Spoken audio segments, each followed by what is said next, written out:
Live exemplarily, love authentically, and lead relationally. Live, love, lead. This is the Inspired Family Leader Program with Samuel A. Bakutana, your host, a certified executive coach, an award-winning leadership consultant, global speaker and author, CEO of Inspired Leaders International, and Provincial Fathers Union President. What a joy to have you this morning, afternoon, evening, depending on where you are watching us from around the world. Today, we want to focus on a critical, very important, but unique and unusual component of family leadership. And that is none other than the priesthood mandate of a father. Many times we have talked about the father as a trainer, the father as an instructor, the father as an educator, the father as a promoter of the family, the father as many things, provider, But today we want to talk about the father as a priest. That is part of the leadership mandate of a man in his own home. And to talk about that together with me in studio this wonderful day is none other than a gentleman I've known for the last 7 years approximately. A man who is solid, who is rooted, who is firm and stable in a number of things, including what he is going to be talking about today. You may want to pay attention, and if you have a man in your life who is not yet watching right now, let them know that the program has started. If it is your son, get him from the bedroom, from wherever he is. Let him sit with you so that together we can raise a generation of men who have an expanded level of family leadership capacity so that we can have national transformation. The man with me in studio is my brother, John Sewanyana Graham. You are very welcome, my brother Graham. Thank you, my brother. How are you doing? I'm fine, sir. How are you? This kind of smartness is monumental and phenomenal. I can't be better than you. For the last 7 years, I've not seen you change in the way you are smart. It's the glory of God. It depends how you define yourself as a leader. Yeah, we need to define ourselves. Because the way you dress also defines what you're going to address. What did you just say? The way you dress. The way you dress will define the audience you're going to address. The audience you're going to address. Oh, yes. Or the audience you're going to address defines how you're going to dress. Sometimes it happens the other way around. Or you should dress the way you would like to be addressed. Or you should dress the way you want to be addressed. That's correct. That's correct. Depending on what level of understanding you want to put it. Yeah, thank you so much for inviting me today. It's my pleasure to have you here today. Yeah. As I told you a few days ago, I've been looking for you. Yes. I've been looking for you because we had spent some time without meeting. Correct. Ever since the last time we met, and I know you as a solid man who has a lot to share with men and women and families and professionals out there. Correct. Yes. So, would you like to please introduce yourself? Yeah, thank you so much, my brother Sam. My name is called John Graham Sewanyana. As my brother has already introduced, I'm so much into many things. I'm a director of a Center for Studies of Christocracy, Center for Studies of Christocracy. It's a college associated with the University of Christocracy and College of Governance based in the U.S. in New York.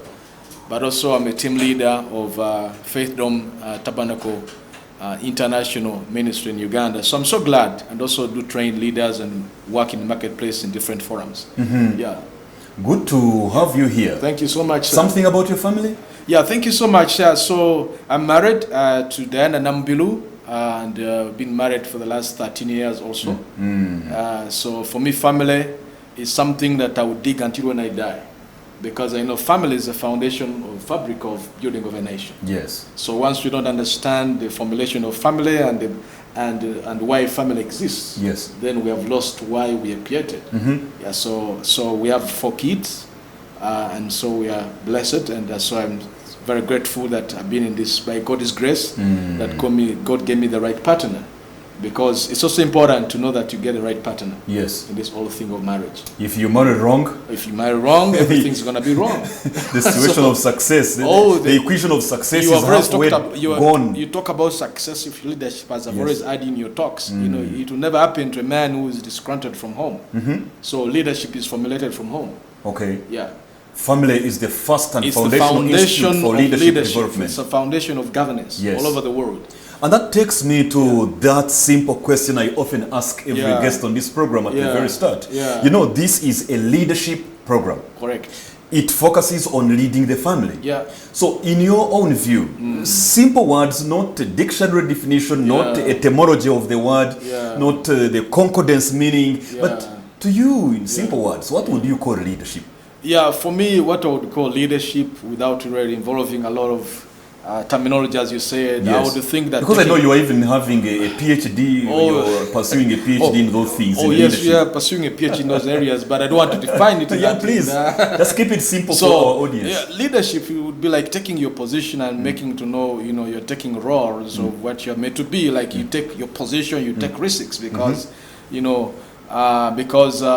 you'll find that many of us, as people may say, other books, you read books, people say leaders are born, others say leaders are made, But I would imagine that a leader is someone who takes responsibility of chaos, Okay. Because this world is full of chaos. This world is full of chaos. Recently, we attended a meeting with you where on last Friday, and the question was about leadership because we are supposed to have entered the meeting at exactly 8 o'clock and we are delayed because of the COVID test, Yes. So I just told Stephen Langa, our friend in Family Life Network, I said, why are we here? Because even the guest speaker, was standing outside. Yes. Was standing outside waiting to go in. And I said, what a marriage. It was too hot. And so everything in every world, the question is about the one who steps out to solve a problem. He has a leadership component. Okay. The one who steps out to solve a problem is a leader. Yeah.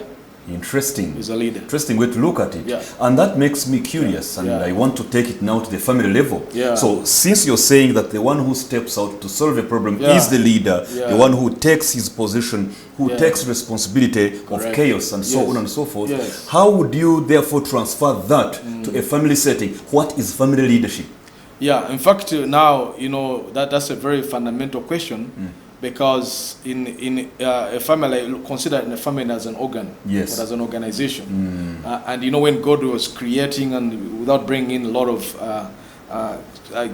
Bible here, but in the very first place, God created an organization of family, Eve and Adam. Yes. And He said He put man in the Garden of Eden and gave him leadership over everything that was happening. And you know very well that Eve was created after Adam was already created. So Adam being a man doesn't mean that actually Eve was less man or less human. Of course. She's also actually has the same capacity as Adam would have because they all created in the image of God.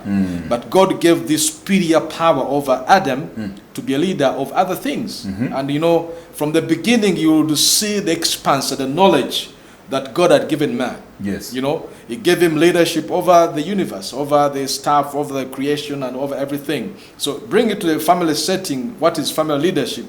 Is where a father or a mother takes, responsibility of leading their family in the way they are supposed to lead it according to their vision and mission. Because every family should strategize how they're going to run their family. Okay. Every family, as I say, is an organization. You should have a vision. You should have a mission for your family. And this mission is not just 7 years or 10 years. It's for lifetime. Okay. It's one of the organizations where people don't get expired or people don't get fired. That's a family organization, if I'm looking at it as an aspect of. So we don't come into a family when you expect to be fired tomorrow. Yes. You don't marry. But I've had some men who chase away their sons and say, that's a misfortune. from today I am, you are now cast out of my family. Oh my God, that's a Don't big call mistake. me your father again. Oh my God, it happens somewhere. It happens every day in this nation where people wake up in the morning. Actually, before I came, my wife was telling me, don't take it for granted when you're married.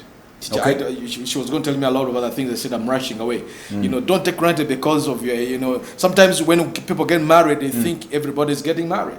Or people can stand marriage for 1 or 2, 3 years. Actually, it's not as it is as people may think. So it's sometimes difficult. So family leadership is basically, is trying to lead the family the way, because, one of the things God gave us principle.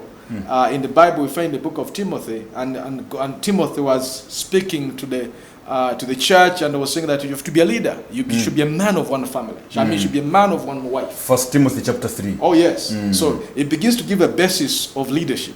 in the family or in any kind of thing. If you're to be a bishop or you're to be a pastor, you're to be a, in any form of leadership either, you don't have to be even in church. Yes. But I've seen confusion in leaders in the marketplace, and I've seen confusion in their homes. Yeah. So family leadership, basically, a man or a woman in this case, a man in this case is very important in taking a role of leadership in the family, but doesn't mean that the woman will just watch on. It's like a deputy. Deputizing is the husband in the way how they will lead the family according to how they speculated their family to be. Right. Yeah.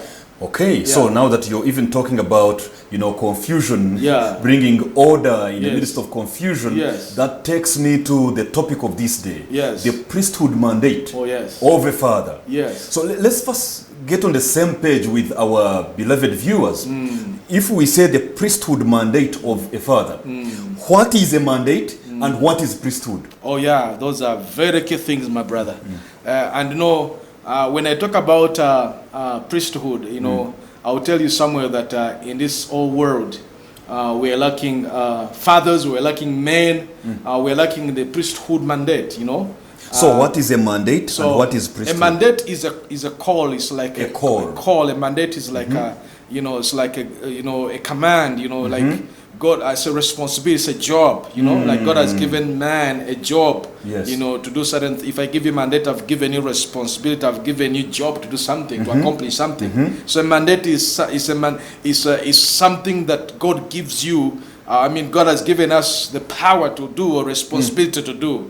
That's a mandate. But what's a priest? A priest is just simply, I would expect us to understand, not even bring a theological understanding, but a priest is just basically a God leader. I would call it like a kingdom leadership in the family. Kingdom leadership in a family? Oh, yes. Kingdom leadership. Yeah. Well, you see, I'm going to keep asking about these words. So when you say kingdom leadership, I will be thinking of our traditional king. Kingdoms, king of Uganda. So now when I hear kingdom leadership, I'm wondering, so which kingdom now are we talking about? Yeah, people have been confusing it because many people have asked me questions. Is there a study I can start about priesthood? Because I've heard you talk about priesthood. I want to be a good husband. Yes. But I've heard you talk about priesthood. Is there a study I can start about priesthood? I said, no, you may not have a really go to college study about priesthood, but it's a call for every man. And priesthood is just bringing the God's order into family. It's just simple as that. Bringing God's order into the family. Yeah, because God, there's an infrastructure that God expects a family to run. And that infrastructure is given to every family in the world. So, and God has not given it to the wise or the intelligent, the white, the blue, but He has given to everybody. To that's the infrastructure of leading the home. Okay. And so the first principle that actually defines somebody to be a priest is that actually they believe in God, they believe in the Savior, they believe in the Creator, that actually He created them, and therefore they believe in Him. It doesn't have to be that he has a label of a Christian, but they believe in God. I know that right now somebody watching us is saying, aren't we mixing issues here? When we say the mandate of priesthood, we have priests in our churches. Yes. You have priest so-and-so, reverend so-and-so, pastor so-and-so, reverend father, if it is in a Roman Catholic church.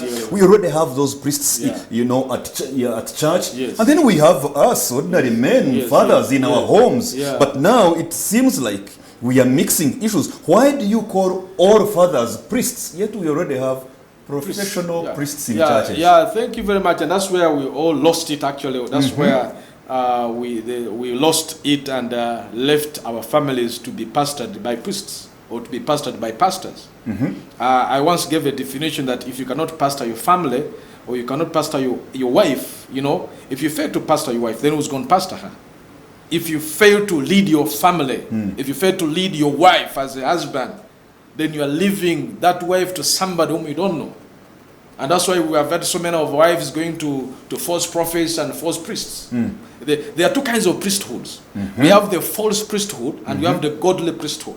Okay? The godly priesthood, that is the guidance given by servants of God whom we know and already they have this evidence that these are servants of God. Now the false priesthood, those are the false prophets. because they also operate on altars. Now, there can never be a priest without an altar. Okay. Every priest operates on an altar. Yes. Okay. A priest services an altar. An altar. So then when we say family leadership and we Yes. say the father Yes. is a priest in the home, In the are we home. also saying he services an altar in the home? In the home. So are you saying that there has to be family altars? There must be family altar in the home. It may not be called like an altar in the church, the way you build it to be holy and whatever, or Yes. building a table around you to make it a holy table. And you know, in the African traditional Oh, religion yes. and society, Yes. when you now talk of an altar in An the altar, home, yes. people are now thinking of Yes. that corner Oh, yes. table where Oh, they no. put I don't know what and, Yes. and bow to it. So you better Oh, yes. clarify. Yes. How does a family altar look like that Okay. this father is called to service? Oh yes, yesterday I visited the house near somewhere, a certain house, and I was asking someone what is this room. It was one of our brothers, and he told me that room is a secret room for prayer. Now this is other religions. So if other religions can create a secret room for prayer in their houses, then how about people who actually believe in God?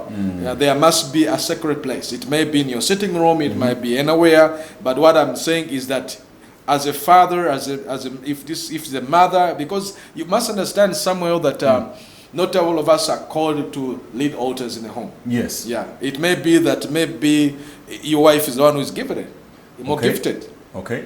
in leading. So in that case, am I still the family leader? You still remain a family Because leader. the family altar is being serviced by someone else. Now that's the other question, and we must keep fighting it. And All I will right. not talk about women emancipation coming Yeah. into the altar business. Yes. But even Joshua had a deputy. Yes. Was that time?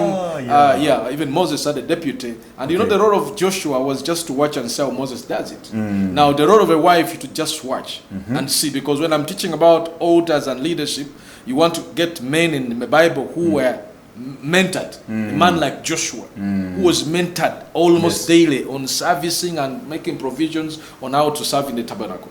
Now, in the sense of a family, if a wife is supposed to lead as the husband leads, he's supposed to watch. And the husband is not an expert. No, we are not experts in leadership in the home.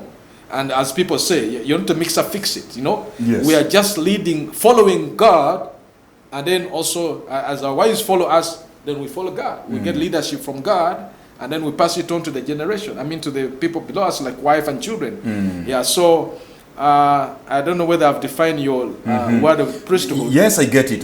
Yes. Okay, so what particularly, let's get now to the details and where the rubber hits the road. Yes, yes. In this role of a priest, Yes. Yes.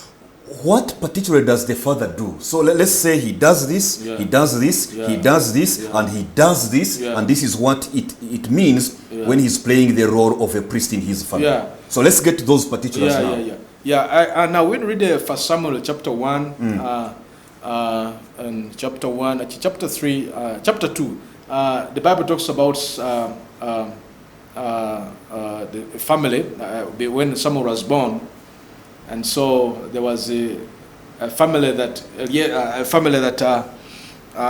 used to practice, what I'm talking about.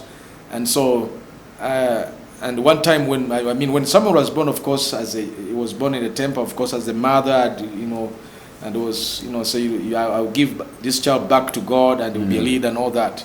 And actually, that's what happened in the temple. By the time when Samuel was born, there was a trend, there was a culture in Israel, whereby when you were a man, you always attended temple, you always went in the temple to take your family to the temple.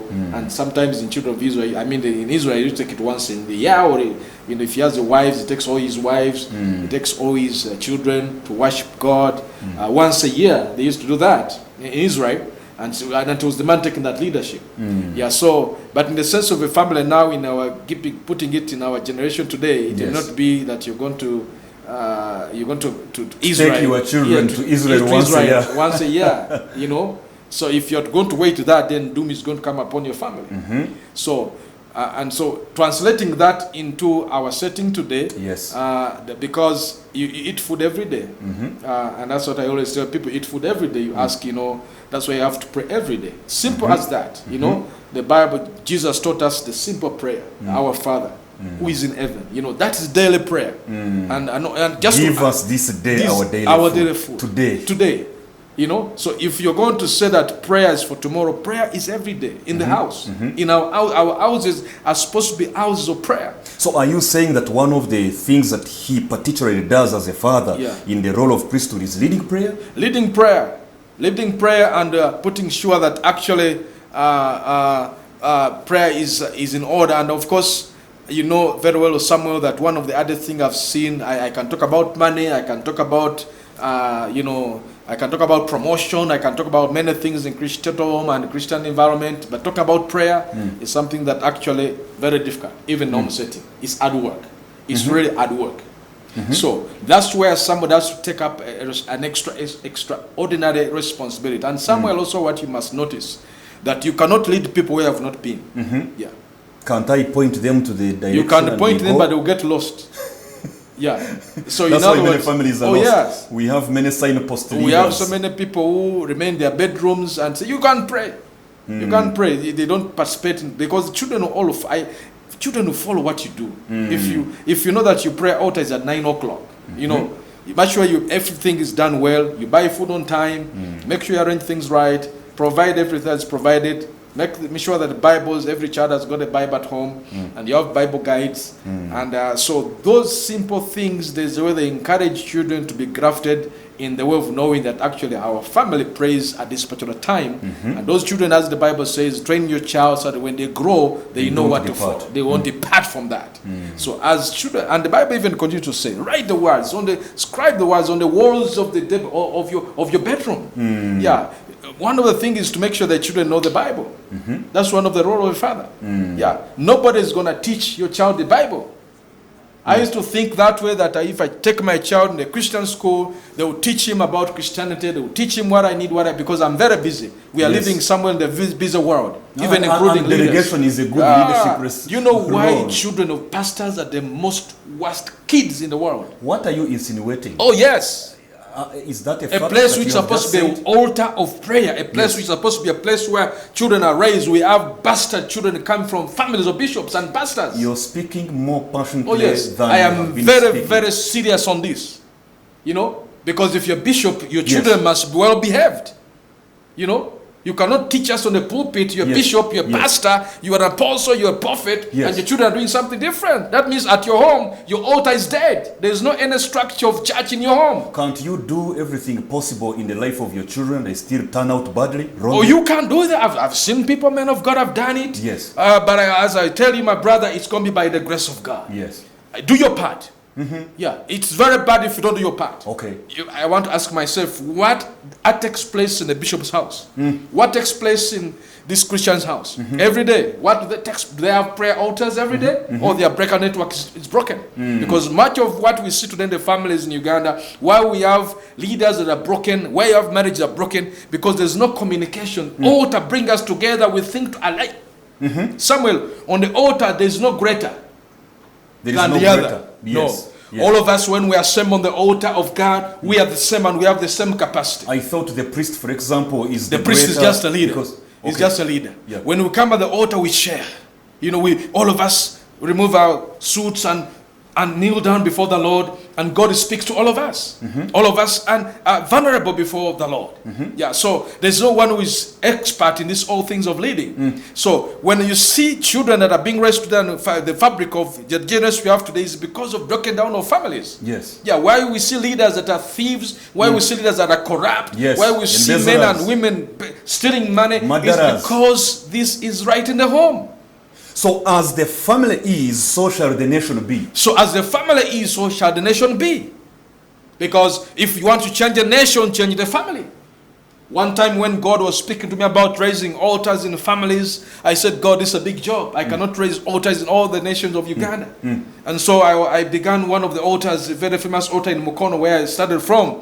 And so when I finished up that altar, dealt with some of the things, demonic altars there. The Lord told me, now I'm sending it to family. I said, the family is so big.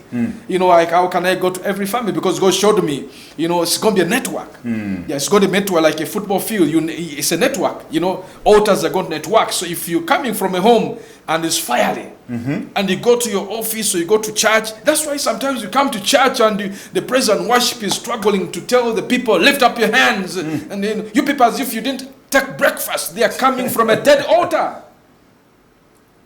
Our work will be easy in the church if people are coming from a lively altar. I will show you clearly in church that people don't have altars anymore in their family. They are dead. And once the family altar is dead, the church is dead. The spirit is dead. You need to do a lot of gymnastics. I would call it gymnastics because that's what happened. To get them on fire, to raise their hands, because it dance during praise and worship. And these bodies are so dangerous. Yes, we have to kill them every day. The Bible says, "I submit my body every day," because every time it wants to take me to other things, so I have to kill it and submit it to the altar. So therefore, the role of the father, as far as priesthood in the family is concerned, is to ensure that there is prayer in the home, is to ensure there is a particular time for family altar, is to ensure every member of the family has a Bible, is to ensure that the children are taught the word. Yes. Those are some, actually, one of the things that you see the children of Israel do even when you go to Israel today.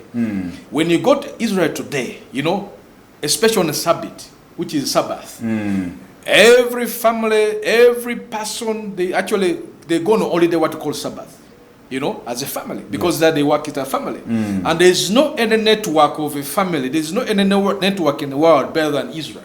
And why Israel has hit so much in technology and science and call it defense and security, because they raise their children and teach them about the Bible. Let me tell you frankly, Samuel, everything exploits you have seen in the world are generated from the Bible. Are you sure? Science, biology, geography, any kind of intellectual thing that you would think has been developed out of the Bible. And so what we have to do now in Uganda is not to really, sometimes we don't even cast demons. We just take people back to the Bible. And teach them about the Bible. Yeah, and that's what Israel does. Those people in America, they are in different places. The Jews are in different places. They're here in Uganda. They have made our roads here. They follow the structure that is in the Bible. They follow principles. They follow principles in the Bible. They follow that. Now, the priesthood can be mandated at a particular level, and not every father actually has the mandate to receive the priesthood order. Now, I want to believe you are contradicting yourself at this point. Yes. If you say not every father, is in a position to receive the mandate of priesthood, yet we have already said all fathers are priests. So what are we talking about now? Now, what I'm saying is that the preparation of the priesthood order requires this father to be prepared. It requires a preparation. Being equipped for the work. Being equipped. Remember very well, Samuel, that in the early church, in the Old Testament, whenever there was a problem in the children of Israel, a priest came and gave sacrifice. And once in a while, and the priest had the responsibility to give a sacrifice before the Lord. But if the priest was not in order, the priest now, we're talking about the personality of the priest is very important. The one who receives the mandate as a priest is very important. You will not tell us some of your priest when you're doing you are going with other women, you're rumor-mongering, you're a thief, and you think because you're a man, you carried the priesthood mandate. I thought it was positional before we talk about the disposition. That's very true. That could be true. But what I'm saying is that there must be an alignment that this man goes through. There must be a training this person goes through. There must be a kind of sanctification or cleansing. We need our fathers, we need the fathers to be cleansed in order to receive the priesthood mandate which is supposed to be for them. And now, as you talk about that, and you share all this, and you get into the details and the way you are bringing it out, I want to believe there is somebody here who is saying, but if I am not a Christian man, I don't even follow the Bible, is this relevant for me and my family? Is this topic relevant for me and my family? Since all that they are talking about is this thing of the Bible, is this thing of God of Abraham, Isaac, and Jacob, is Jesus. And for me, I am not a Christian man. I don't follow the Bible. So is this program today, is this conversation relevant to that man who still thought that priesthood is if he's a man, he's a father, he's the leader of the home, he's going to be a priest regardless of the religion. But now here you're saying, Bible, Bible, Bible. What do you tell that man? He's watching you, I'm telling you. Thank you very much, Samuel. Now you have caught me. Now this is where the whole thing is. Okay. Thank you very much, our viewers and men that are watching all over Uganda. And abroad. And abroad. Yes. Thank you so much. I want to just announce this to you. As long as you're a man, you know, and you got married, you have a wife, you have children, automatically you have a leadership you have to play in your family. Yes. Regardless of what title I may give you. Don't be confused by the title of priesthood. Don't be confused by the things I'm using that because you're Christian, not a Christian, or you're practicing the Bible, not practicing the Bible. But let me tell you that there are so many people practicing the Bible without knowing. Yes. There are so many, majority of people claim they are saved, they have ashamed us. Okay. Majority of men who claim they are bishops, they are pastors, they have ashamed us. They have 3 women, they have produced outside marriage, and they are men who are listening to me now. They are stable in their homes, they make money in the right way, they are not corrupt. I would think those are priests. They are doing the right work. Because they have not, the law has not caught, they have not been caught by law. They live within the circumference of the law. I mean, they feed their children well. They take their children to school. I mean, the whole thing of priesthood should not confuse you. Yeah, it's just a word that defines godliness in somebody, you know. But the capacity you carry as a man will define the manifestation of you as a man. Will tell us what kind of content you have in your life, you know. Because some people actually never. I don't even like these days to people to say I'm a this and that, I'm bishop and what. I will know it from your family. Okay.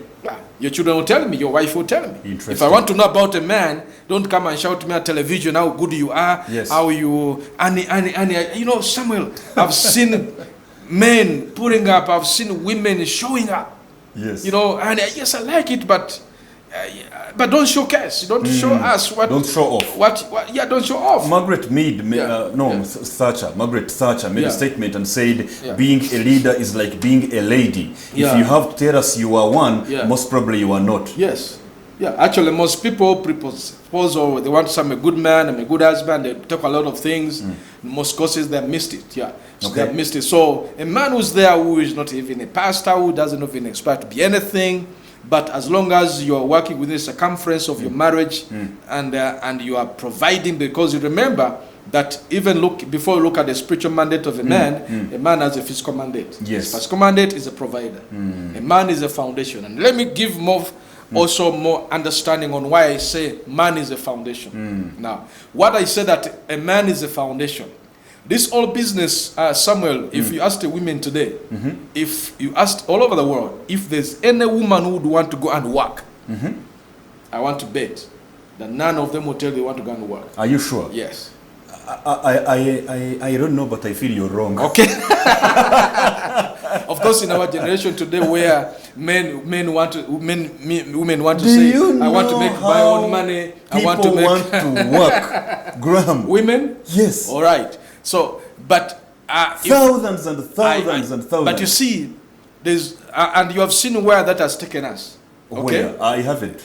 And I believe, Samuel, if God really was in heaven there, you know, and provided man with everything this woman needed. Yes. Okay. There's once a time I read a book, and it was entitled "Things That Man Doesn't Know About Women." Okay. Yeah, and I was very glad. It was $10. You still have a copy?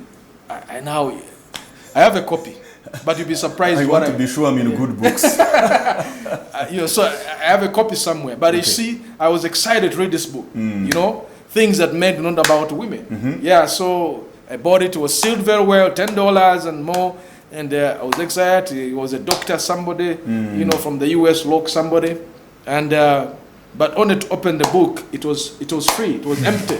You know, there was nothing written. I said, these people have stolen my money. Yes. How can this whole book be empty? Yes. You know. So there are a lot of things that actually Samuel that have changed over the time, and one of them is this whole factor of family. And why I say that man is a foundation.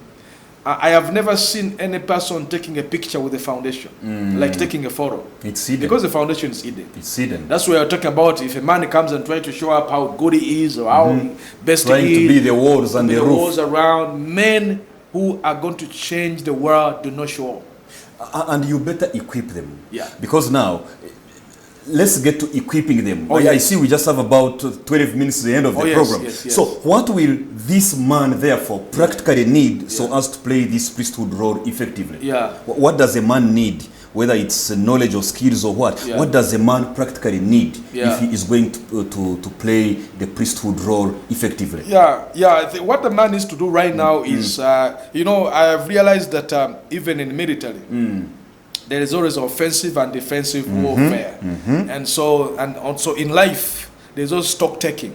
There's stock taking. Like now, it's end of the year. I'm sure most of the business are doing stock taking. Yes. So also in marriage, you always do stock taking, and this is what I always tell married people.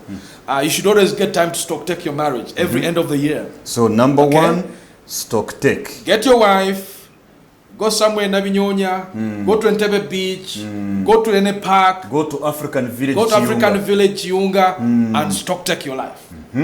What have you been doing since January? What things have you made? What obstacles have you made in your marriage? How about your children? How about your job? How about your brothers? How about yours, whatever? Stock take. So in other words, stock take Yeah. in simple language is Yeah. like evaluate what has Evaluate been your going life. on Yeah, in leave your alone marriage this and your terminology family. of priesthood. Leave Yes. alone those things of priesthood and the terminologies. Just evaluate your simple life. Are you matching your vision? Are your visions being achieved? Because as a human being, you have your personal vision, Yes. but also you have corporate vision as a family. Okay, so number one, you need to evaluate your life and marriage. Retreat. Retreat. Yeah. And after retreating, okay, after done doing that, go through the things you're supposed to do. Then also you need to seek for help from people you think are better than you. Yeah.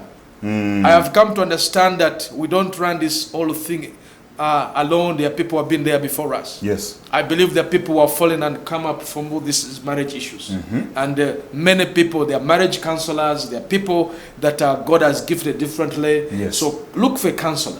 Look for somebody you know that has got the mandate, has got the authority over your life. Yes. Look for somebody that's got a spiritual authority or leadership authority. It may not be a pastor, may not be anything, but somebody you think that can speak into your marriage. Okay. Yeah, because as you know very well that you drive a car, and many of us drive cars, when you put oil in the car, that oil for a certain time, it loses its importance and relevance. It does. You over have time. to change. So we need to breathe new oil in marriages. Now, if you don't stock take your marriage, you may run your marriage on something dry. And that's why people are batting themselves, they're beating themselves, because your wife and yourself must be refreshed every day. Okay. Every day of your life, you must be refreshed. And what refreshes you? What refreshes you? Got to know, have I done the right things with my spouse? Am I doing the right thing with my children? And you could even see it from your children, the response, what children respond to you, what the community responds to you, how the wife responds to you. Are you doing well? So we need oil. So we need seek to help refill. from better people. Seek help from better people. Also buy books. There are people who have written about things, experiences Yes, in life. yes, yes. Yeah. I once read a book that changed the road of my life. Yeah, and actually I went for a course for 2 years, and I thought I was doing an academic course, but I thought it was helping my marriage. Yeah, I was doing a course in psychology. Interesting. Yeah, and I had a lot of things somewhere. Ever since I was born, things that are human development, looking at the child, the adulthood, Yes, and the stages of youthhood, human all stages, development. I had a lot of fixation. I had issues that are wounds in my life, and I could not function as a father. Let me tell you, Samuel, I grew up seeing my father abusing my mother, insulting her. And I remember one time I had also caught the same spirit of my father. I began running when my mother was calling me. I began running around. I couldn't believe what she was telling me. So and I don't think my father taught me that. He never taught me do this, do that. I was watching what he does, and the thing just It's not taught, it is caught. Yeah, it's caught. You call it impartation. So there are things you are being imparted that are wrong that actually are being manifested right now. So some nice books can help Nice in books uprooting can such. we need refreshment, we need new oiling. You can gather 5 couples. Sometimes I tell people, gather couples get together.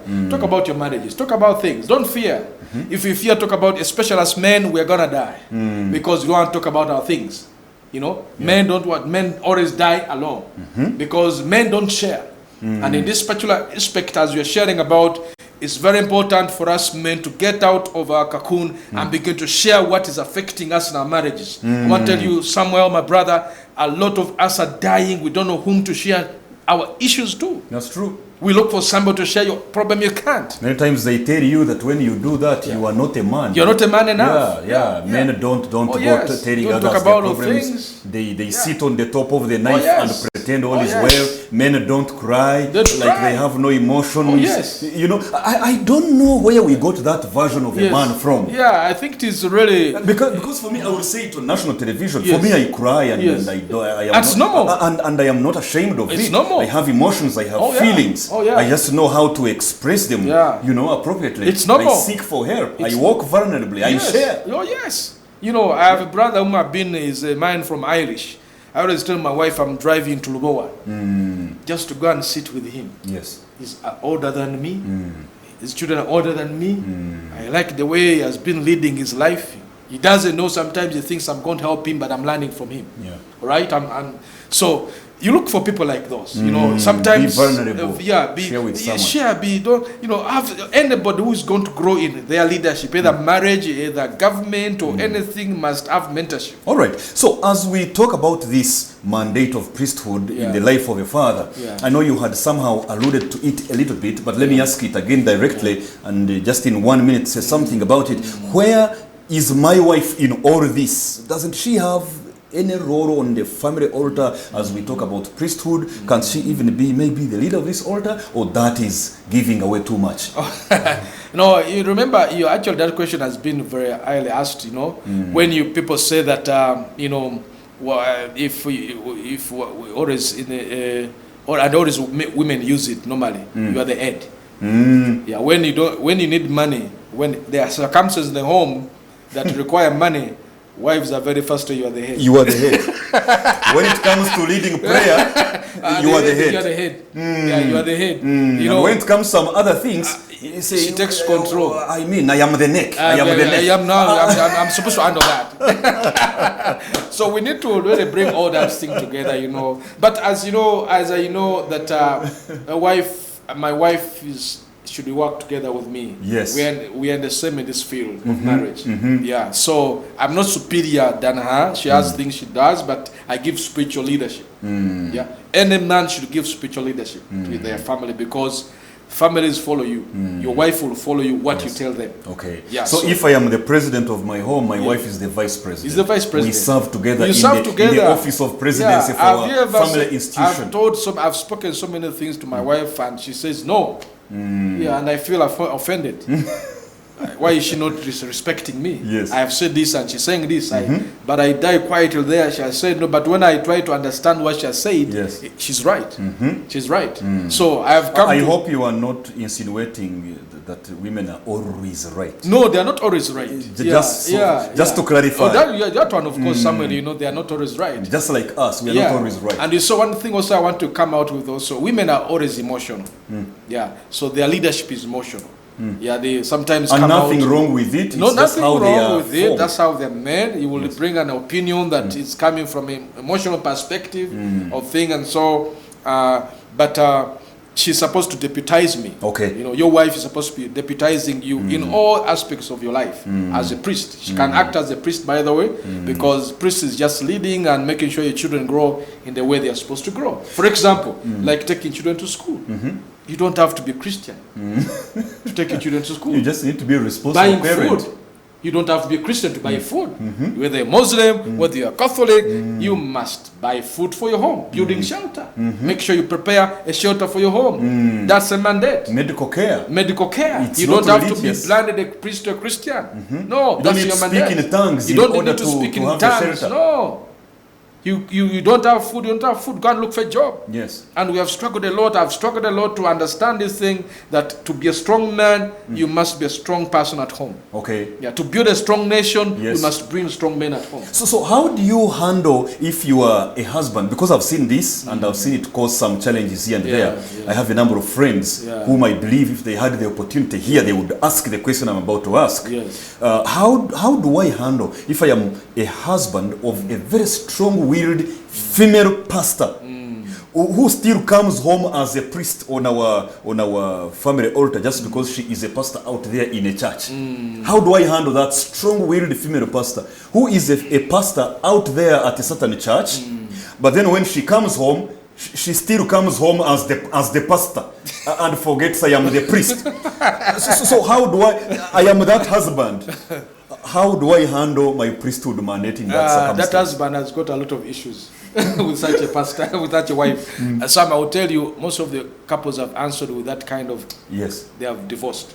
Oop. Sorry for that, to say that on national television and whatever, but most of the pastor women that have cancelled in those areas, they have actually drifted. Why? Because this woman, you know, priesthood and this whole position, and this, when God calls you in like a pastor, bishop, this way you know it feels, it puffs you. So women have been puffed as pastors, you know, by positional priesthood in the institutional church arrangement. It's like when you're director of Kampala, KCCA, or you're director of investment, and your husband is somewhere in Chikubo, for example. If you don't have strong character, you may easily be swayed away. You may be swayed away. So what am I trying to say? It takes the grace of God for that woman to kneel down and say, "This is my husband." It will take the grace of God to leave that man be who he is, irrespective in the home, irrespective of whether you're a pastor or wherever you're pastor. Yes. And I'm not saying that that all marriages where women are pastor is like that. Not at all. Yeah, but the percentage of them is a struggle, and I want to appeal to the pastors there who are wise. You know, this is a role, and even pastors who are men, because when you're a pastor in the church, when you come home, you're a father. Okay, you don't you must play your roles. I have seen the men who come with their laptops in the bedroom. And I know you're not part of them. I hope you're not. I used to be one. So they carry their laptops. The first 1 year of our marriage, it had a lot of and the pastors carry. I would come back home as a consultant, as a leadership consultant, and the pastors, instead of a husband and a father. You see? So your consultants leave it in your office. Yes. Yeah, and your Bible thing, I have seen people building towers when they come home, they run to their Bible study. You know, up there, you know, and their family is down. So you always want yourself up. So what are we trying to say? This lady is just, you're just a wife, you know. This is just a title, and it's and goes across even if you're a man or you're a woman. It doesn't matter. Once I go home, I want to be a father. Yes. Yeah, I want to be a so father. Once you come home as a man, be a father, be a husband. Once you come home as a woman, be a wife. Be a wife. Just we be a wife. don't need to say anything more about that. And clearly, you realize that the priesthood mandate, let me call it for lack of a better word, quote unquote, is a lost art in a sense. So as we come to the close of this program, what's the role of the church, in your view, in restoring this priestly mandate of men in their families? In just half a minute. Yeah, thank you so much. The role of the church. The role of the church. Now, the mandate of the church is to go, because it's very important to know that actually family is very important, and one of the role of the church is to organize reawakening programs to awaken the priesthood mandate and begin teaching the church. The church should begin teaching and having more programs and calling the men back into the church. If there's anything Samuel I would do today, today in the church, is to call men back in the church. Call men back into their status, because men have lost it. Now it's not the priesthood that is lost. The priesthood of God is there and will be there to everyone who is open. But men are lost. You know, men are lost and they need to be revived again. So as a church needs to organize revival meetings, need to organize teachings that for a long time to bring people to an understanding of what this old priesthood means and what needs to be done, so that men can understand their priesthood role in the church and also understand the priesthood role in the home and vis-a-vis the nation. Great, thank you. So I would like you to look into that camera straight and speak to that man as a form of your parting shots. That man who is so busy in his life that he doesn't give attention to these issues of the spiritual matters even in his home, yet you are now pushing him to the corners of altars and priesthood. Speak to that busy professional man as your parting shots. Thank you so much, Samuel. I want to take this opportunity and I want to say it in love, that God loves you as a man, as a husband in a home. And I want to say, however busy you may be, things will catch up with you one day.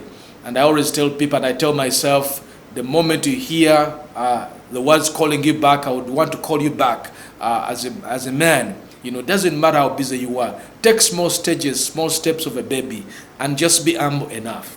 You know, it doesn't mean whether a director, a president, you are a leader of some sort. Just come down and be a man in your home and say, Lord, I want to teach me afresh. And I want to just appeal to you that once you do that baby step of coming back, just like any other part, I will call it repentance. I'll call it repentance. Repent and come back to him as a man. Maybe you've gone away for a long time, 7 years, 10 years, you've drifted away from your priesthood role. It's time for you to come back and say, you know, God, forgive me for what I've done. And you come back to a point of repentance and allow God to come into your life so that he may use you afresh. Otherwise, strangers are going to come into your home and begin leading your home without knowing. We're going to have people leading your home. You must lead your wife. You must be the one in charge of your home. Every time things get wrong is because somebody is leading who is not you. And so men, get back to your position and get back to the role God gave you. And I want to assure you, the moment you do that, you will see how your family will move to a greater level. And I want to tell every man that is listening right now, it's your mandate. It's your given. You don't even have to force it. Even if you just sit there and just watch things happen the right way, command things the right way. Don't force. Don't beat your wife. You know, you don't have to necessarily beat your wife, but just inform them what is right, supposed to be right. Provide. Be a good father. Be there. Be available to your children. You know, speak to your wife. Take time with her and share with her things that you need. You know, and take her out. Try to get to know her, because sometimes we are so busy and we don't even take our wives out, but we have time with other people. We're chatting or other people. Samuel, one of the things I want to destroy in marriages are these phones in the bedrooms. Yeah. You know, when you come home, I want to say, switch off your phone, talk to your wife. Stop WhatsApping in your bedroom. Stop WhatsApping in your sitting room. Stop WhatsApping talk to your wife, because you've not been with her the whole day. Talk to her. She needs you. She's going to get another person talking to her. If you don't talk to your wife, don't talk to your children, somebody is going to talk to them. And that's what I'm telling you. That's the right thing I've seen. If you don't take time to talk to your wife, she's going to get somebody to talk to her. If you don't talk to your children, somebody is going to occupy television, as occupied our children. And now women have got programs on TV, the soaps they watch. You don't want to even watch them because they really are taken up. So in the conclusion, I want to thank you so much for those that are really listening to us. And I pray that the Lord will be able to touch you today. And I pray that the Lord will restore your marriage, will be able to restore your prayer altar at home. May God bless you so much. See you again another time. Amen. God bless you. And that has been the Inspired Family Leader Program with Samuel A. Bakutana, hosting John Sewanyana Graham. God bless you. God bless Uganda. God bless this whole world.